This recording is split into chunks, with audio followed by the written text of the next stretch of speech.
Hello, everybody. Welcome to the Spiral and the Stars. Can everybody hear me all right? Just Yep, I can hear you. Yeah, great. So just going to take a little look across the screen. Oh, I see some familiar faces. Hi. So I'm Mary Kennedy. It's so nice to be here with you all for our very special. I'm just checking to see where Molly is.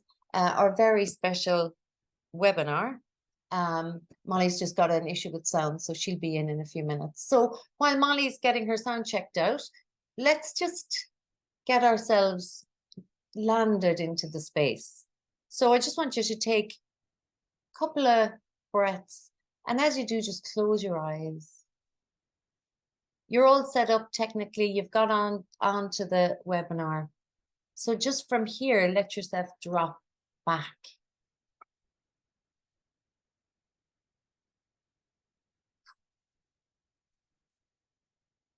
And just what would it take for you to really land in? What would it take?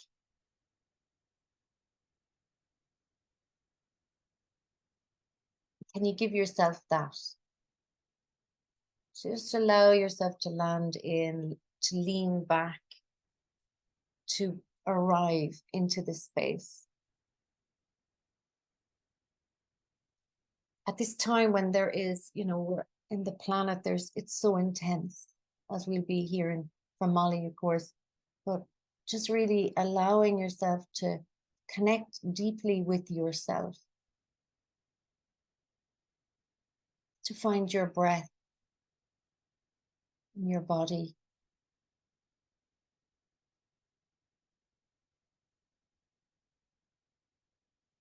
How does it feel that to take the action of actually leaning back and pausing?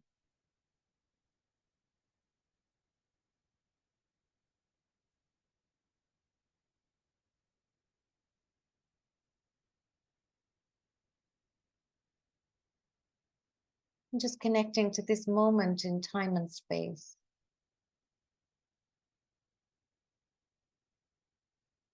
Into this non-doing.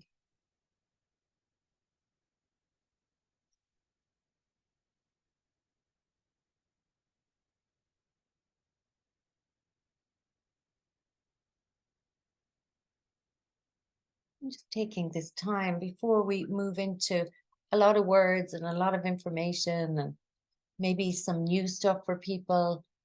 And we're all hungry to know what's happening and what's going to come up, that reaching and grasping in the front body so often. So how is it just before we do that to just lay back, lean back, drop in, land into ourselves?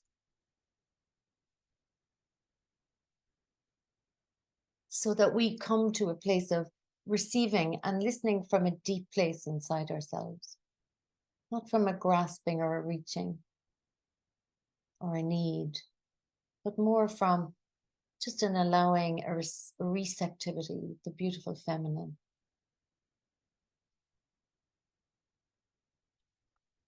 And then when you're ready, just opening your eyes. And as you do, just notice the screen in front of you, all the little squares, and know that in each of those squares, there's a different reality. We're all coming from different parts of the planet. We're all coming with a shared delight and curiosity about the astrology of 2024, the times we're living in, the Celtic tradition, whatever it is. But just notice that there's a shared sameness here in every single one of these little squares and every face that you see. And also there's differences between us. And we just want to really acknowledge those and allow those to be here too, because that's what makes life so beautiful and so complex. So lots of people saying hi in the chat. Yeah, please let us know where you're joining from, what's your name, and maybe you'll see a few of your neighbors or people you know. So Molly just doesn't seem to be back yet. She's having a problem with hearing what's happening, but she will be joining us. So in the meantime, I can jump into the wheel and let's talk about the Celtic cycle. I'm just skimming across the screens here to see everybody and say hi with my eyes. And if your screen off, fine, don't worry. It's nice to have screens on for those of us, but screens off are fine too. We've had a huge response to this. There's over 1,000 people registered, so we're really grateful to everybody who's joined. Hotzies from Bozeman, nice. Nice. So today, for some of you, and tonight for those of us on this side of the planet, we're gonna talk about moving into the next circle or the next cycle of the Celtic tradition. So I'll share a little bit about the Celtic Wheel for those of you who don't know about the Celtic Wheel. And then what I'm really going to concentrate on is how can we prepare to move from what is a circle into a spiral. In the Celtic tradition, spiral is a motif that you often see. And it's by working with the Celtic Wheel, we really drop into that time that is more circular, that comes out of the more linear, rational time. It's one of the great gifts of the wheel. So that's where the spiral comes in this. And then Molly's going to talk about, as we move into that 23, 24. So the Celtic tradition, everything starts at Samhain, which is the first festival, and it's in the darkness. So the cycle in the Celtic tradition goes from late October, early November of one year to the next. So Molly then is going to share what's in the stars. Because one of the big things we work with in the wheel is looking at how can we move towards the age of Aquarius and evolve ourselves as we do. And next year, according to astrology, and Molly can set me right on this, we're really moving into the age of Aquarius. And so we want to really see, well, if we're going to journey through the wheel, how can we weave the astrology with us and bring it with us? And one of the ways that we're going to do that in this next cycle is we're going to work as water carriers, because the Aquarius course is the age of the water carriers. So we're going to work with the waters of the planet and waters in our body. So Molly will share about that. And then we're going to do a little ritual at the end. That is the ritual that, in 1 week's time we have Samhain. So this is the time to start to really work with how do we move into ritual, the ritual of Samhain, which is very much around shedding and letting go. So we're going to finish with that. And then if anyone has any questions about the Next Stage Celtic Wheel tribe, the program that I'm running, then you can just stay on and I'm here to answer any questions. Mary, can you hear me? I can hear you now. Great, Molly. Yeah. Can you hear us? Yes, I've been here, but I didn't want to interrupt you. So I'm here. Okay, great. So let's welcome Molly, the gorgeous Molly McCord, my great soul sister. Hi. It's so nice. Happy to be doing this. Yes, I know. I'm loving the energy. I love what you teach. I'm so excited that we can connect the energetics of the spiral and the Celtic wheel with the astrology. Hi, Fran. And I'm glad that people can understand more of their own energies with this. So hi, Johanna. Hi, Roberta. Thank you all for being here, making time in your busy lives. And Mary has so much to teach you, so much wisdom. Hi, Laura. Hi, Nathan Lee. So I don't want to disturb your flow, but I'm excited for us to dive into these energies. So thank you so much for having me. Hi, Christina. So happy. I'm so happy. You know, because the great thing about Molly is, you know, Molly's responsible for the wheel going online because 6 years ago, last Yeah. month, I was one of the lucky ones to get one of Molly's last private readings or personal readings.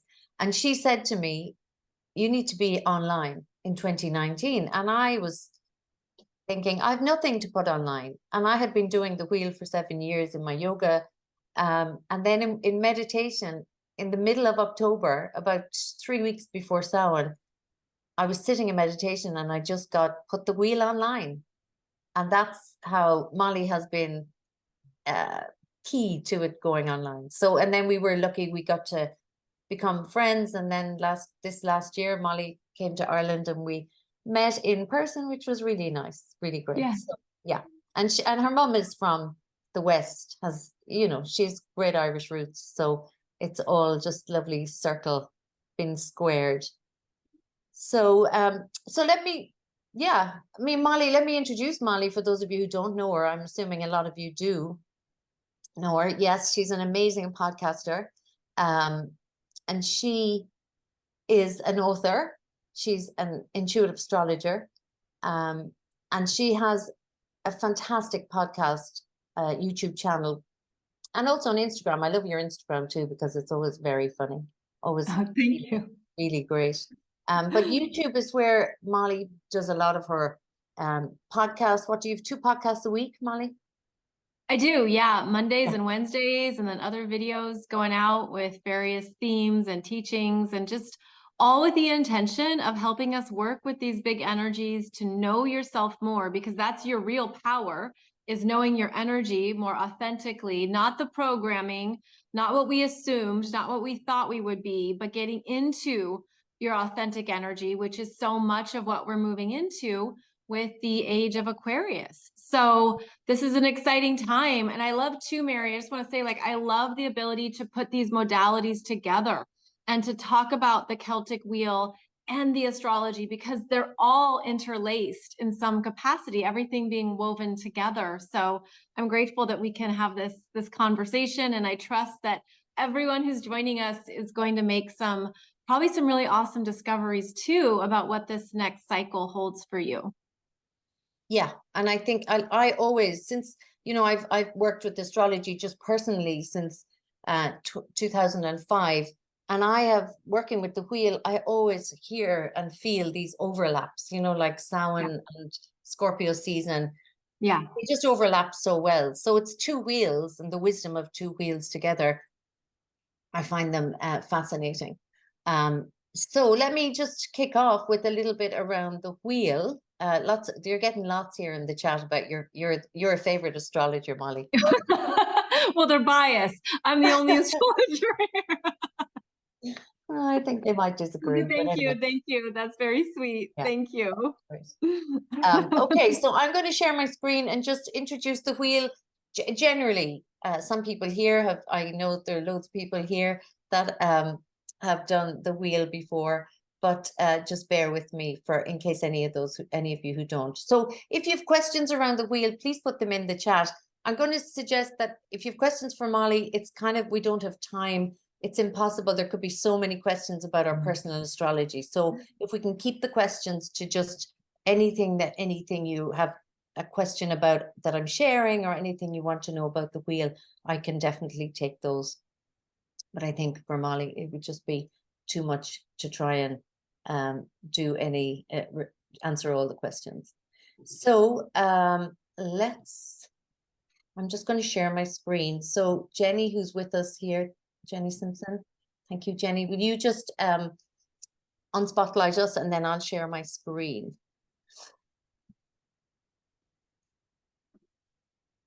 And put up the wheel. So can everybody see the wheel? Yeah, give us a thumbs up if you can. Great. Okay. So just to give you a 101 of the wheel, the Celtic wheel is basically a calendar that was left through different phases, really, and different times from prehistory. So not just Celtic. So the Celtic period was a particular period, but there were pre-Celtic people here on this land too, and they also contributed to this wheel or two. And then this wheel, as we see it now and as it's used, really has its foundation, or had really was put together more in the 20th century, you know, but it has whispers from lots of different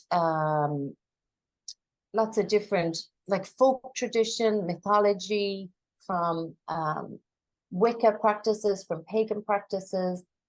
There's so much that contributes to this wheel as we know it now. And then I take the wheel and I use it a particular way. My approach is to really look at it through the lens of evolution, and how can we evolve how we're working with a system like the wheel? How can we evolve ritual? How can we evolve our working with the wisdom from our ancestors, as well as the wisdom that's now so coming forward, you know, through epigenetics, through neuroscience, stuff like that. So that's why I call it the Next Stage Celtic Wheel. For me, it's our next stage of evolution. So just to go to the wheel itself, we've got like the 4 solstices and equinoxes. So 2 solstices, winter solstice, summer solstice, autumn equinox, spring equinox. And they would have appear to have been celebrated by the pre-Celts. So they give us our 4 cardinal directions: north, south, east, and west.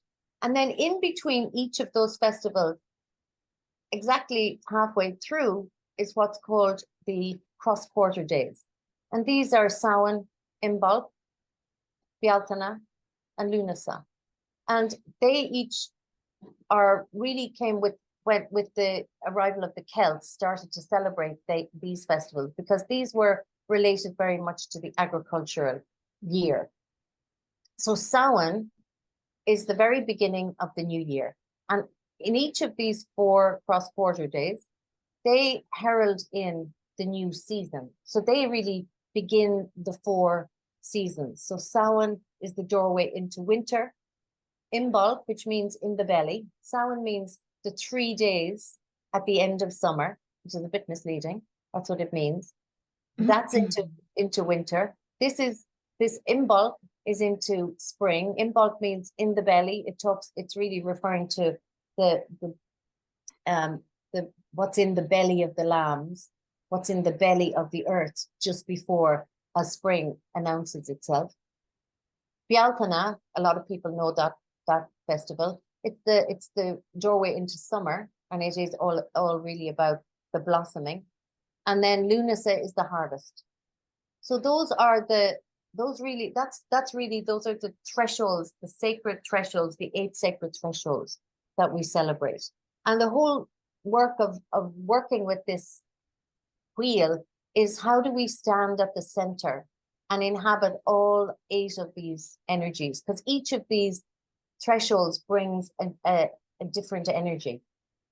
We have 4 main energies, which are winter, spring, summer, and autumn. But then we have different energies that come in with the solstices and equinoxes. They're more heightened energies. So as we work with the wheel in terms of our contemporary life, how do I stand at my sovereign center and learn to inhabit all 8 seasons? Because what we find is, usually we have a preference of one season over all the other seasons. So I was very much a summer girl, even though I was born deep in Samhain. I always wanted to be out and about in summertime. I never wanted to know anything about the dark, the wet, the cold. I wanted to be in my flip-flops. I wanted to be out prancing around. So I had to learn very, very quickly, and I learned this is what really helped me. This map of the Celtic Wheel helped me to drop into Samhain, into the darkness, and inhabit it in my life. And then I just wanted to superimpose the spiral on it, because this is how we work with the wheel in terms of a spiral, which is the basic formation of all existence, the spiral. But we work with it so as we traverse the wheel, we go through each of the festivals, and then we go again. So we're just about to step off what I call a circle into the deepening spiral. And as we deepen into the spiral, we descend back down into Samhain. We're ascending in our evolution. But what happens is you find that we have to repeat things in our lives. Anybody know about that? Or have you felt yourself say, I thought I was here before. How have I not dealt with this?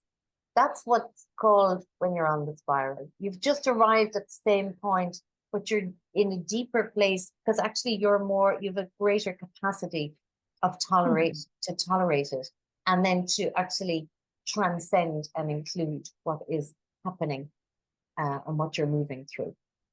So for me, the spiral, I started it 13 years ago. I have worked 13 spirals, and it is a profound way to move in the world. It completely shifts my relationship to time. So I'm just going to stop my share there. So that's a very quick overview of the wheel. And what I wanted to really speak into now was, yes, Holly, spiral dynamics has hugely inspired. And I bring spiral dynamics into it because that's in terms of our evolution. So spiral dynamics is an amazing, a really great evolutionary map, like the wheel. So thanks for that, Holly. So just to bring us into this time in the wheel, if we just want to plant ourselves into this time, which is right between the end of the autumn equinox, we're into the last week of that, and in a week's time, on the 31st of October, which is Halloween, we arrive into Samhain, which is the time of letting go of the dark feminine, of the Cailleach energy. So the Cailleach in the Celtic tradition is the dark feminine, and she comes and she shakes you and she tells you, you can't live like this any longer. She just will bring you to a place. Well, usually she could bring you to your knees. She's brought me to my knees quite a few times, but it's always in service of your soul because she is the dark feminine. And so as we move into this time of year, just if we think in terms of nature, because the wheel is all about the rhythm of nature, it's all organized around nature's rhythms. Nature is like the trees are dropping their leaves now. It's much colder. The sun is lower in the sky here in Ireland, in these Celtic lands. And so what we want to move is to learn, how do we work with these energies of shedding, of letting go, of death. And we're in a collective death on the planet, humanity is. So one of the things I was going to suggest to you, and I had said it to you, and if those of you who got the emails, was, can you consider the last 12 months between this time last year and now? And is there anything that you have kept hitting up against? Any pattern, any way of being, any limiting pattern that in you is really, it's time to let it go. And in the Celtic tradition, and again in evolution, we don't talk about getting rid of anything. We talk about, like, in the Celtic tradition, you sacrifice, you make sacred, you take this thing and you put it into the cauldron of Samhain, or the fire of Samhain, in order that it is transformed. So it's transformed and reshaped in you. So say, for instance, last year, what I put into the cauldron was this capacity I have to spin 1,000 plates, no longer serving me, just exhausting me. But I don't want to get rid of that. What I want to do is transform it, because there are times in my life when I need that kick-ass energy. I don't need it as much as I've been using it, but that's what we mean. So we take this kick-ass in me, and I hand it in to the fire, and the fire or the cauldron transforms it. And it transforms it inside me through the whole cycle. I keep coming back to it over and over. So I want you to think right now, if you have a piece of paper and a pen, and just write down on that piece of paper and pen, like, what is it that you are ready to shed?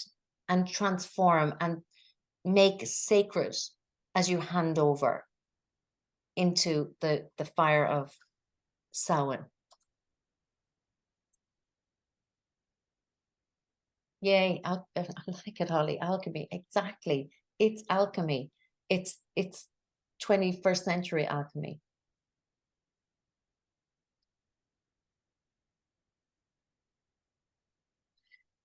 So just consider that. And then because of we're also in a collective Samhain on the planet, like we're in the darkest time. I don't know about you, but even the last 24 hours, Molly, I don't know what was going on the planets, but I was like, I felt this real tension in me. And yeah, it's just so intense. So let's consider also, because we're all agents of change and of birthing the new. Can you consider what can you see in your corner of the planet from your perspective that you would love humanity to shed? What would you love humanity to shed this Samhain? And can you be the agent for that? And it may be similar to what you're putting in.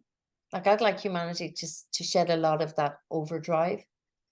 But is there something that you've seen in the last year, in the last cycle, that you want on behalf of humanity to put in? Yeah, nice. So share it in the chat if you'd like, because it's lovely to see what we're all a point in the cosmos, and we're all have different perspectives.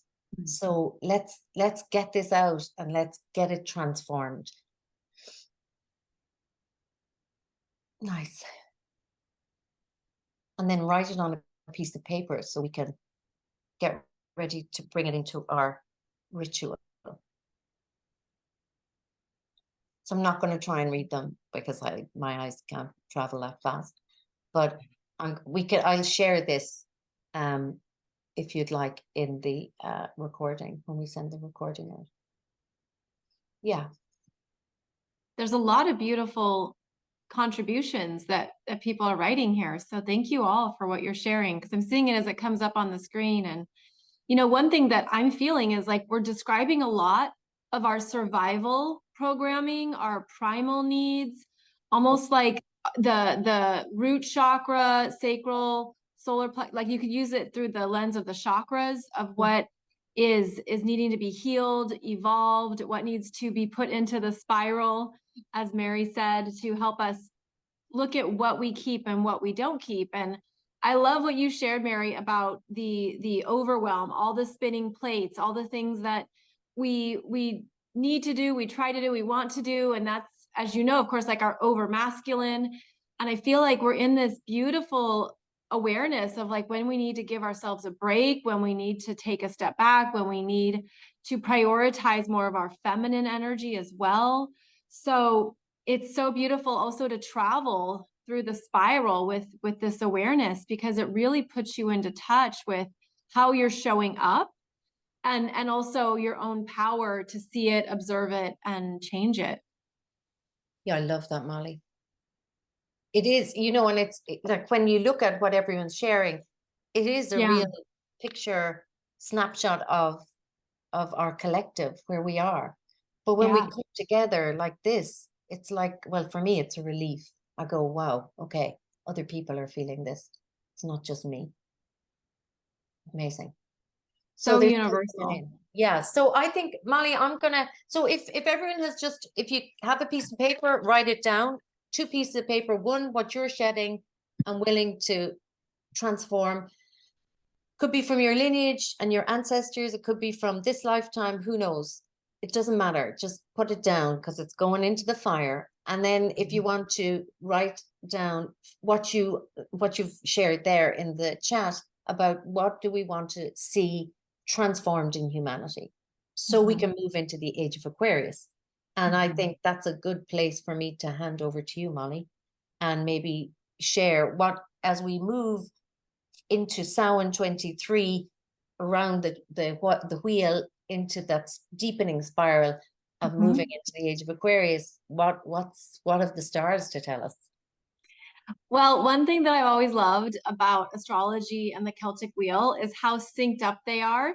with the solstice and equinox energies. So I just want to insert here for everybody that the equinox and the solstice energies are the beginning of each cardinal sign. And so they're synced up with the change of season, which is what the Celtic wheel is about too.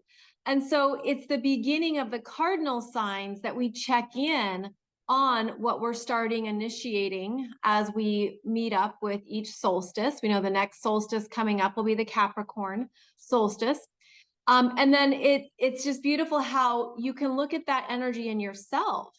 You know, if you have strong cardinal sign energies, especially if your birthday or any of your planets are near those early degree points of the cardinal signs, and these energies would be more robust for you. They'd be stronger. They'd be making more of an impact for you. And then, as Mary described with the cross quarter points, those are each in fixed signs. So the cross quarter points of the Celtic wheel are fixed signs, usually about the middle of the fixed signs. So you can see how there's correlations here between this ancient practice of the Celtic wheel and then, of course, the ancient practices of astrology. And I love too, just the common threads, as I mentioned, of being stargazers, of looking up to the heavens for how our seasons change and how it relates to the agricultural harvest. But then in modern times, how this relates to your own personal cycles, your own energies as they are coming up and being activated. So as Samhain begins here, the end of October and into November, we're in Scorpio season. And I was sharing with Mary, like, this is actually a stronger beginning point this year because it's right after the Taurus lunar eclipse that is exact on October 28th at 5 degrees of Taurus in your chart. And it's a powerhouse of energies because of how we have the Sun, Mercury, and Mars all in Scorpio. Then we're going to have the moon opposing those planets and next to Jupiter retrograde in Taurus. So this beginning point to Samhain and to the Celtic wheel, it has more of this strong illumination of what you know you're ready to shift and change, especially with the energy of Jupiter present. And so also during this portal that Mary has described as October 31st to November 7th, we have the sun moving through Scorpio and it's going to oppose Jupiter retrograde in Taurus at about 10 degrees. And that opposition between the sun in Scorpio and Jupiter retrograde in Taurus is like, what do you really want? How have you been holding yourself back? What is the fear? What's the limitation? What is maybe something going on within you that's emotionally powerful? And the universe is saying, you've got this. Like you can work with this. You can elevate this. You can transform this.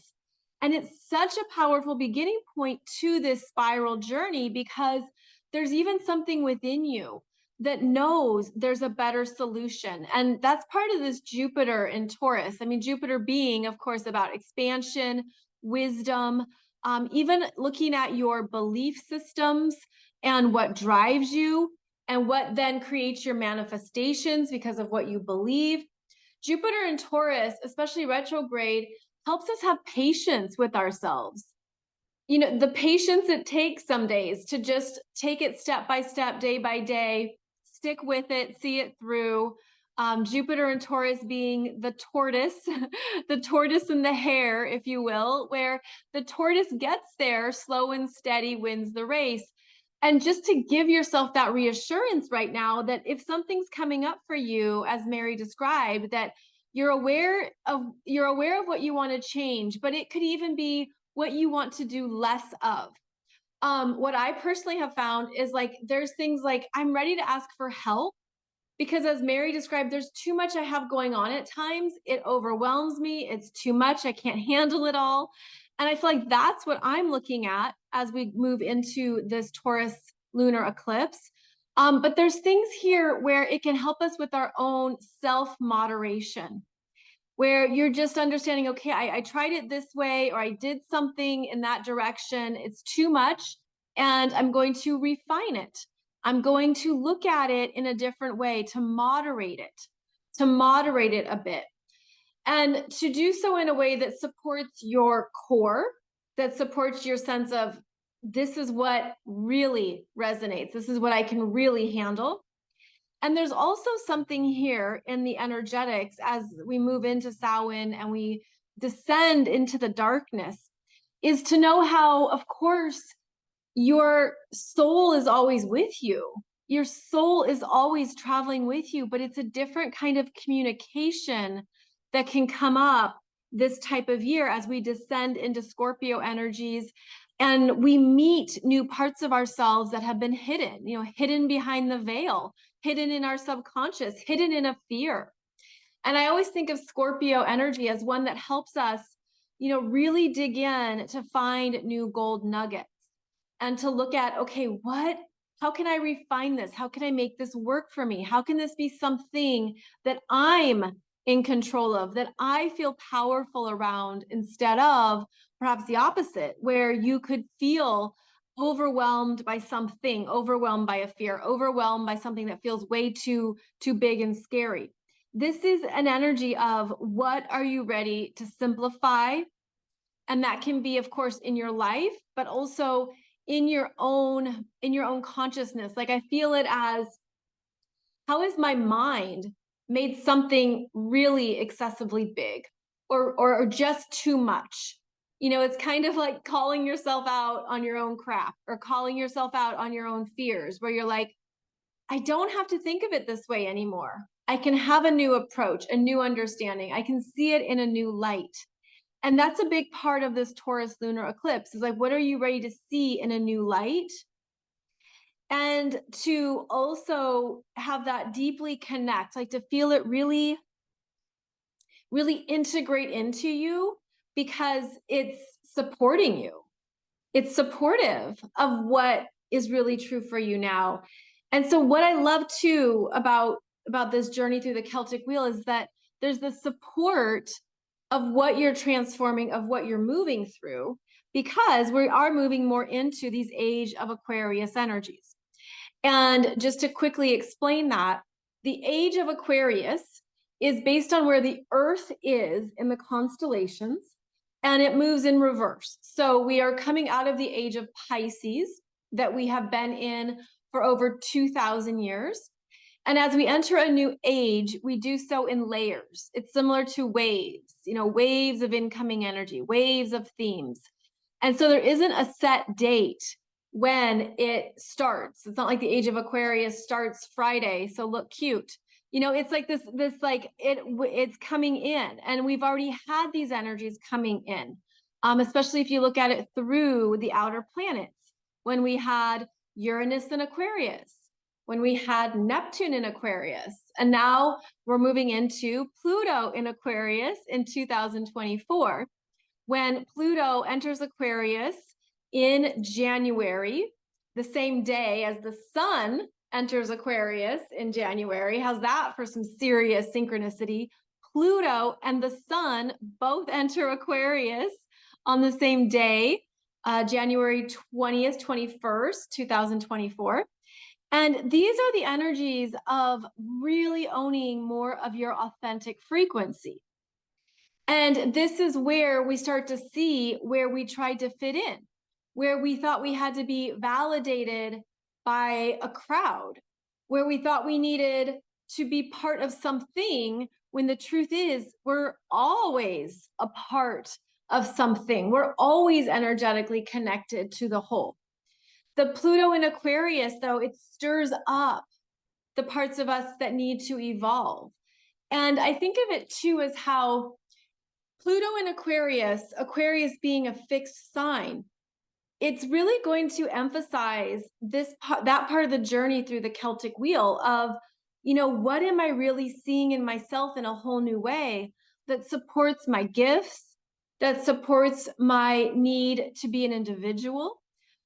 This is the energy of seeking more freedom in yourself, where you don't want to be held back. You don't want to stay in line and only do what you're told.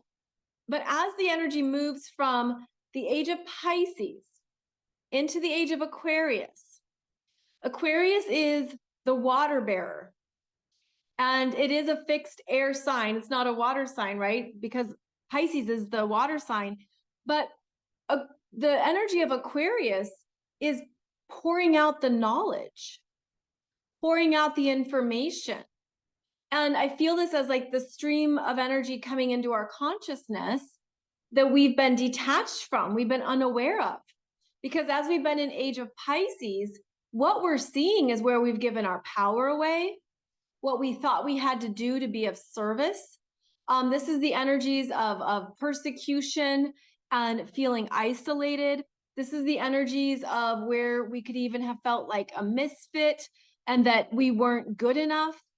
And we move into the Age of Aquarius to reclaim it, to reclaim something, and to reclaim it across multiple lifetimes. I see it across multiple different soul experiences where a lot of people can resonate to the themes of being persecuted for your spiritual gifts, which was an Age of Pisces energy, or where you thought you had to go somewhere to connect with God instead of accepting and knowing that your God self is always with you. Your God self is in your cells. There's no way you could be separated from it.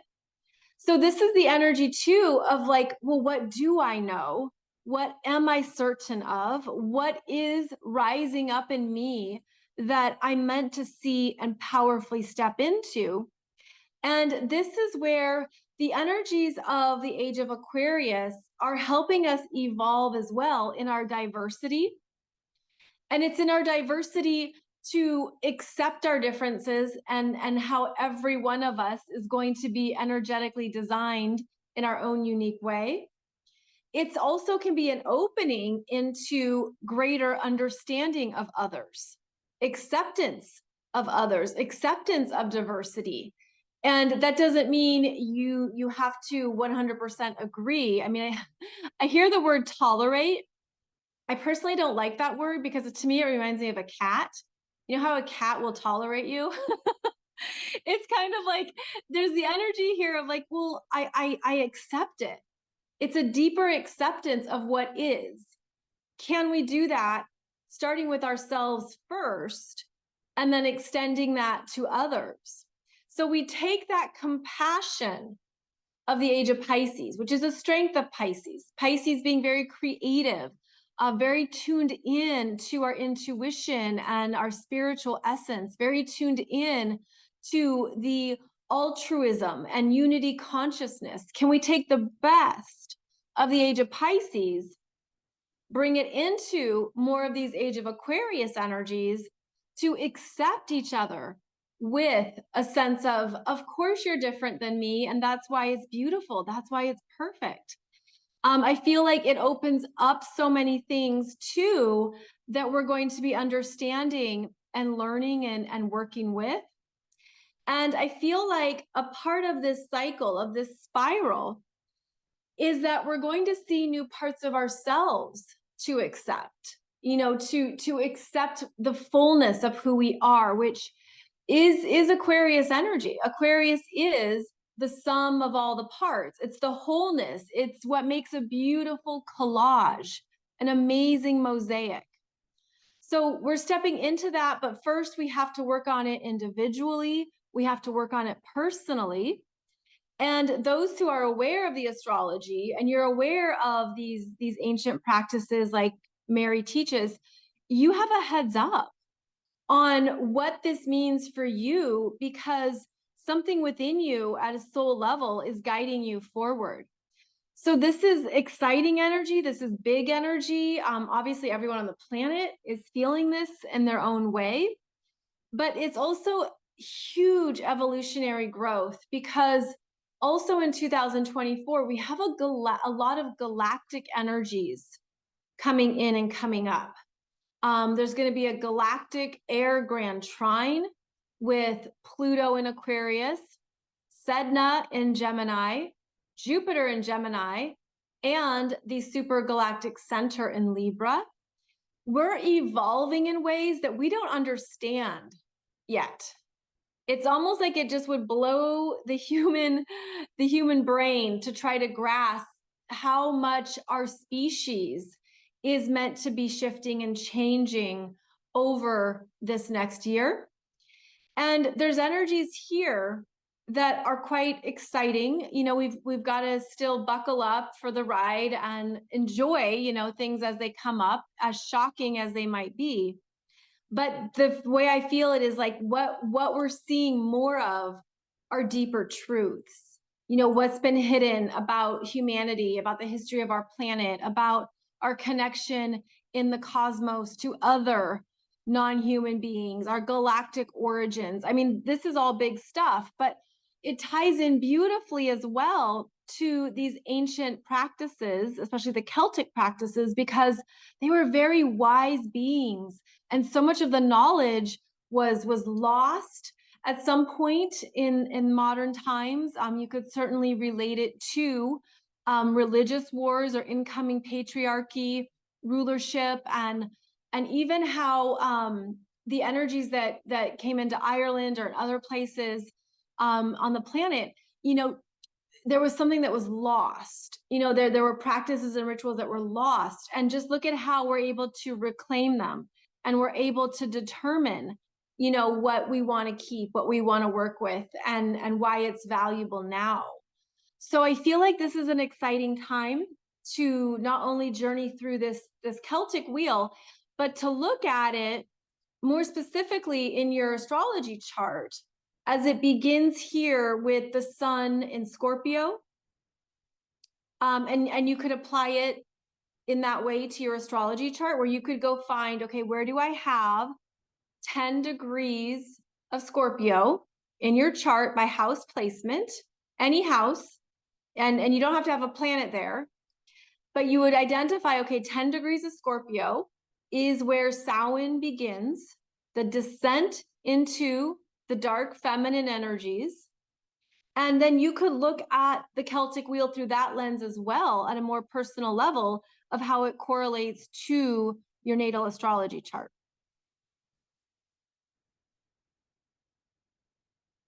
So those were what I wanted to share, Mary, around what people can look at in their own chart, but then how they can work with these energy points and what it means for them.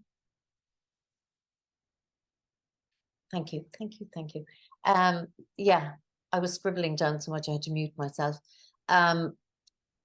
What you shared there is really, I found that really powerful. I love that, you know, what's actually happening, as you said, Molly, between the 31st of October, which is the fixed day of Samhain, which is really celebrated because the tradition of celebrating more in the folk tradition was at that time. The astrological date is the 7th. It changes every year. It's exactly the midpoint between autumn equinox and the winter solstice. So it's the 7th this year. So that would be between, let's say, 10 to 15 degrees. So it's probably at 15 degrees of each of the fixed signs would be those cross quarter points. Okay. Yeah.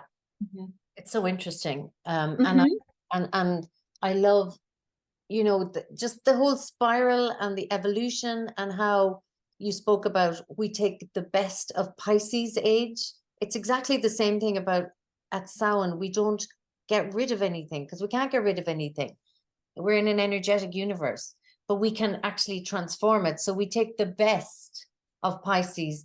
And another great man that I follow is called Ken Wilber, who's Integral Consciousness. And he talks about, you know, what we didn't do previously in previous evolutions was we transcended the old values, but we didn't include them. So it's like now is our time to actually take the good, the beautiful from Piscean age, the as you spoke there about, you know, the compassion, and then bring that in and transcend it.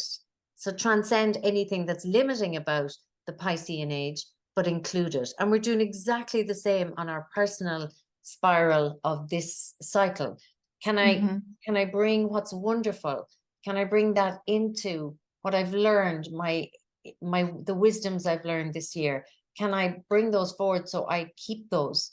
And but then I transform that which needs to be shed. Like the leaves on the trees are just dropping to the earth now, and they will go back into the earth and become the food for the next seeds that arise. So we're nature, we're these forces of nature, we're forces of the cosmos. It's that awareness of, can we come out of this old way, limited way, linear, rational way of thinking, and bring and drop into this bigger way of identifying ourselves. So I love that, Molly. Thank you so much.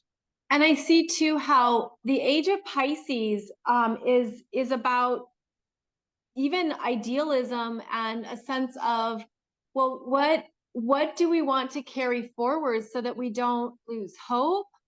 You know, we can stay trusting, we can stay aware of our intuitive messages, because at the age of Aquarius is much more mental. It's a cerebral, mind oriented energy. But this is supposed to be, well, no, I'm going to take my heart with me.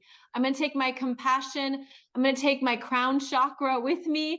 I'm going to bring in, you know, the best of that, the best of me, so that I'm traveling with that.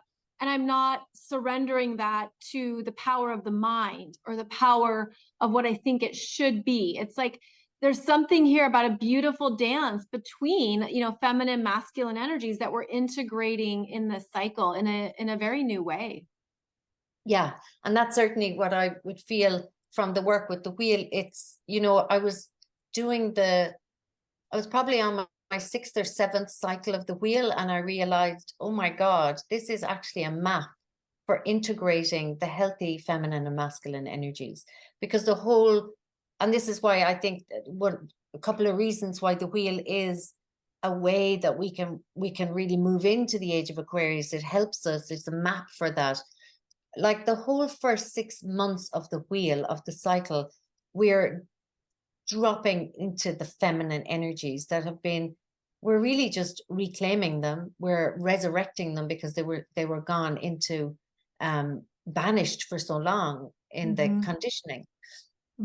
So, but like as Marion Woodman would say, like when you drop into the feminine properly, you know, you drop in, you really shed, you rest, you let go, you allow the chaos, you are in the relational, rather than all through the strategic mind. Then the masculine within us, and no matter how you identify, we all have feminine and masculine, it naturally arises. That's what I found in my own life. The more I lean back, take the foot off the pedal, get the hot water bottle, get on the couch, stop staying on the computer 150 hours a day, that actually the natural arising of, oh, this is what I need to do. It just comes. And the less I try to control it. So it's that, yeah, I think that's one of the big things around the integration of the beautiful feminine and masculine. And it comes in little ways, like even just going about your day when you're tired of sitting at the desk. I speak for myself. I either need to go for a walk, I need to stretch, I need to do something to get out of the doingness, or to get out of the pressure on my mind to figure something out. And then I find just going for a walk or going to Pilates or exercising, I receive the answers when I'm allowing that space to open up. And I feel like we're doing this more often now. Like this is coming into our lives. And it's also part of how, you know, we're shifting how we work, right? Even the 9 to 5 it looks different for many people now. So it's like we're already on this track of understanding that our energy speaks to us with wisdom, and it's up to us to trust it, to honor it, and it helps in ways that we don't even imagine at times. Yeah, completely. And it's a big learning. It's an unlearning, really, right? Yes. Yeah, it's a real unlearning. And I also feel, you know, with the Age of Aquarius, if I'm right, that I've read, is, you know, technology and community. So places like this it may not be what we would love. We'd love to all be gathered together. I'd love to be on some hilltop now, maybe around a fire in the middle of Ireland, and have all of you, 202 of you, with me. But this is the age of Aquarius. This is we gather in tribes online and find a way to be in relationship with each other in that way, which we has to be out of the rational mind. We have to work in the energetics of it. So yeah. Yes. In aura, because there's a lot about being in aura. So yes, I love the Zoom calls, and it's so great that hundreds of us can all be here, and it makes a difference, right? Like we can feel each other's energy, but then the next part of being in person and those interactions, I feel like that's needed more than ever, especially after the last few years, you know, when we have to be so online with everything. So it'll be cool to see how things continue forward and what we feel called to do. Yeah, totally. Yeah. Well, yeah. Have you anything else you'd like to add? And by the way, everybody, Molly's got you've got a course, right? On to 2024 Soul Growth Astrology. Mhm. That's for on sale now, right? That you can It really is. work through the Yeah, whole because 2024. it's to help people map out the main themes of the year ahead for you, to see what's coming up, to see how Pluto in Aquarius is working with you, or Jupiter moving into Gemini. It's looking at the main eclipses of the year that are going to be in one in Aries, two in Libra, and one in Pisces. We have a Pisces eclipse in 2024.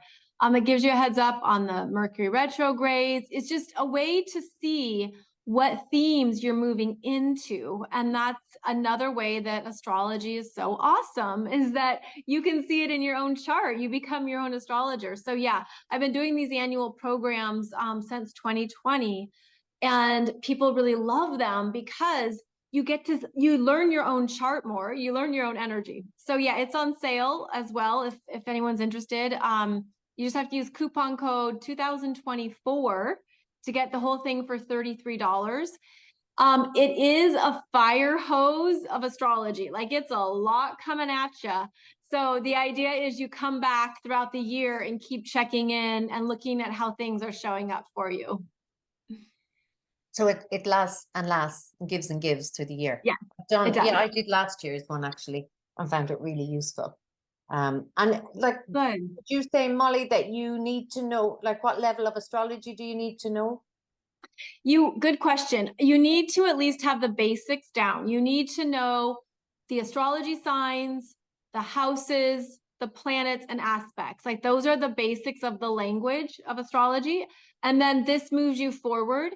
That's why for some people it can be a lot at first, but it's a learning curve, and you start to pick it up.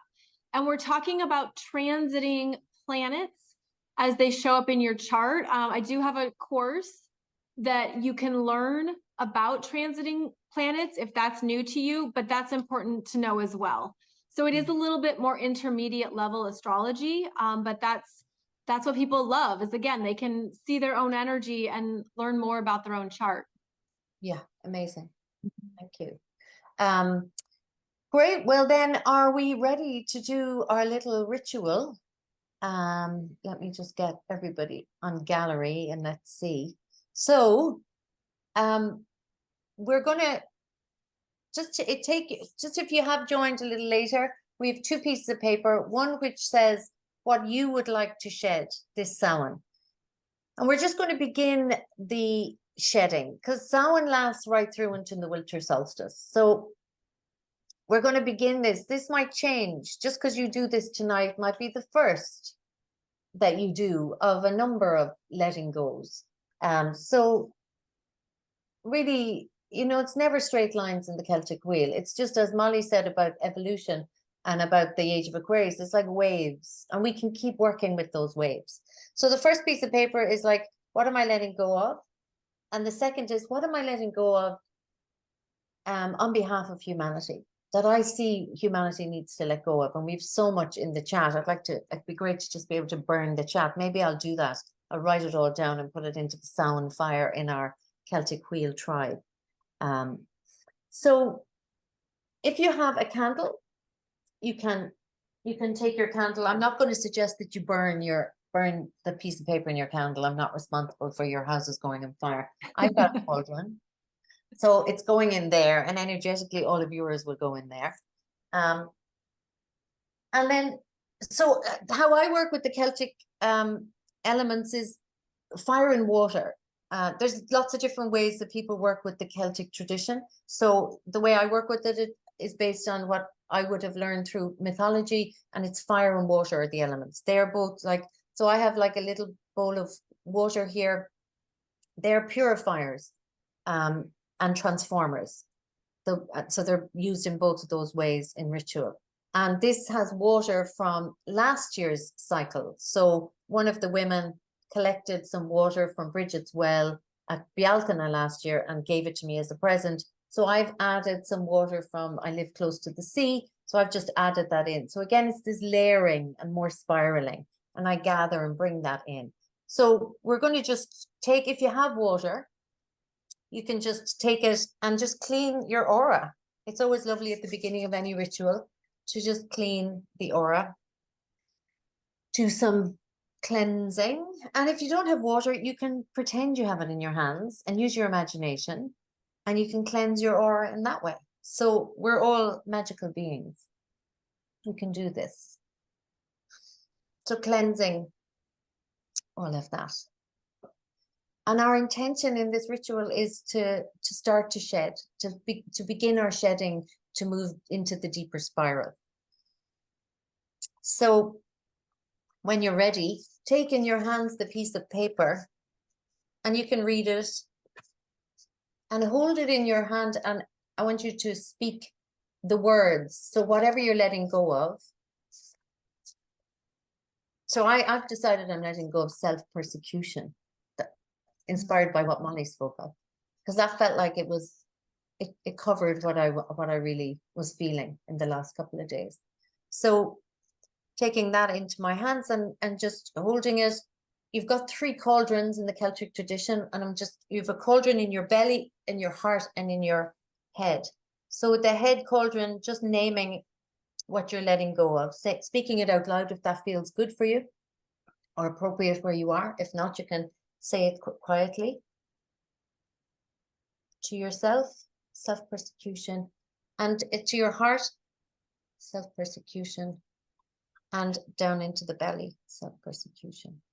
And just see as you do that, keeping your eyes closed, see all the lineage behind you, your ancestors. This is the time of ancestors, of the veil is thin, and we can really do a lot of cleansing of and clearing of ancestral lineage. So this self-persecution, I'm assuming, has come from a lineage, in my lineage. So I'm just really invoking that lineage to release that all the way back.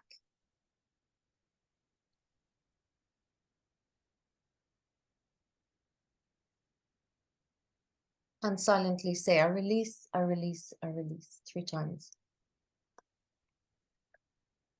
And then if you have a cauldron and you can light you just light it. But don't do it if you've just a candle, and you might set your house on fire. And then take the second piece of paper. There she goes. Oh, and there goes my fire alarm. Great. Just what I need. Hold on. So you're going to do the same with the second piece of paper while I deal with my fire alarm. I think the fire alarm is validation that things are burning up and really leaving. That's fabulous validation. Or else it's the old the old system that's making sure I don't put this into and burn it. Anyway, I'm going to do it, whatever. Okay. So you're on this piece of paper, you're writing what you want to let go of. What are you seeing in your particular point of the cosmos that you really want to, you just want to transform it. You want to put it in as a sacrifice to make it sacred, and that it may be transformed for humanity, for the whole of humanity in this planet. And again, just at the head, polarity.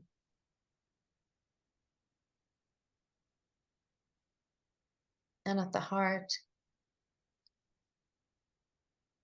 and at the belly. And now as you take this, put it against your heart or your belly or your head, whichever feels most potent. And I want you to really picture the planet, especially these points on the planet where you're seeing this show up. And just see it dissolve. See its opposite show up. So peace, or see the opposite of this, how it's transformed into its opposite. And we do a lot of work around opposites in the wheel. So the power of our imagination.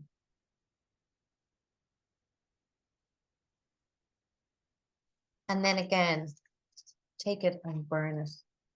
Or keep it till later and burn it. Let's hope the alarm doesn't go on. And there it comes, for humanity.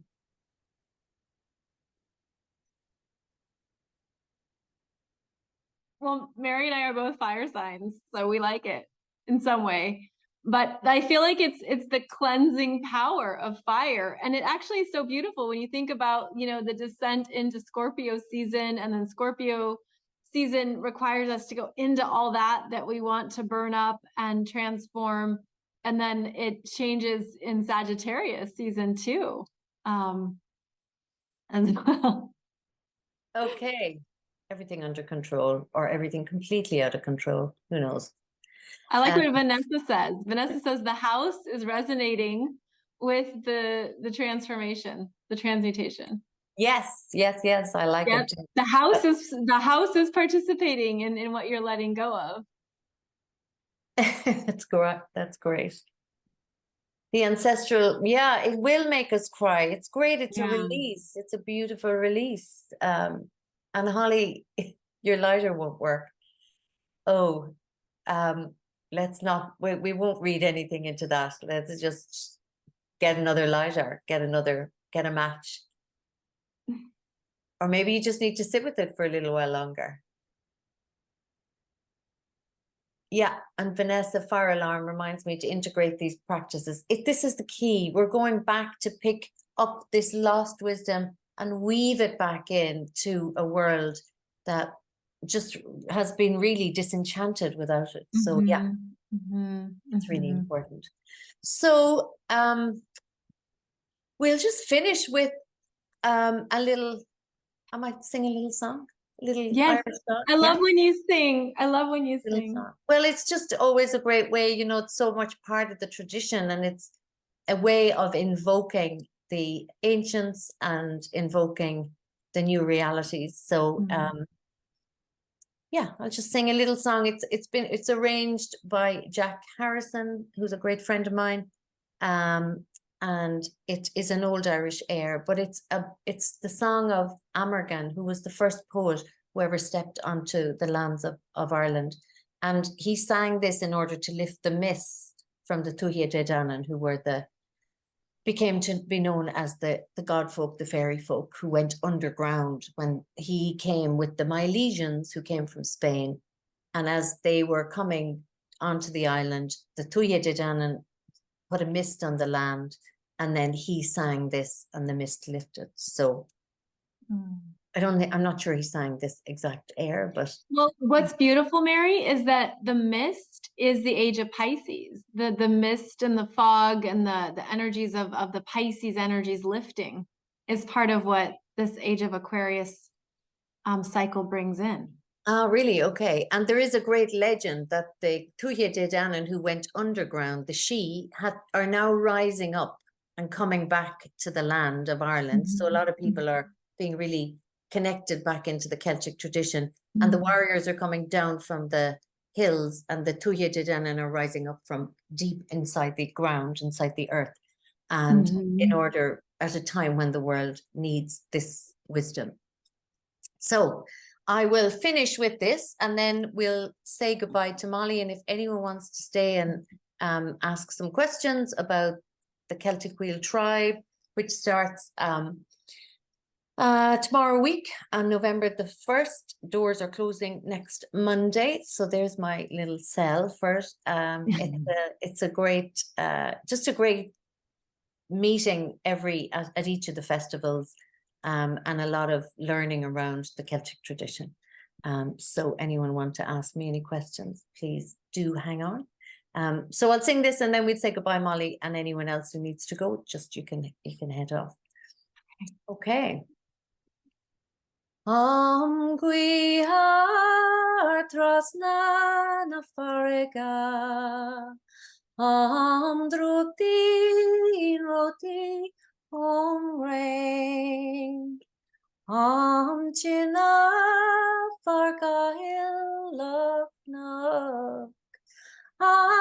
skia farga hillakin. Ian Thor is Jim Fire. Kian Divin and Snuck Knock, Nav Hoitio.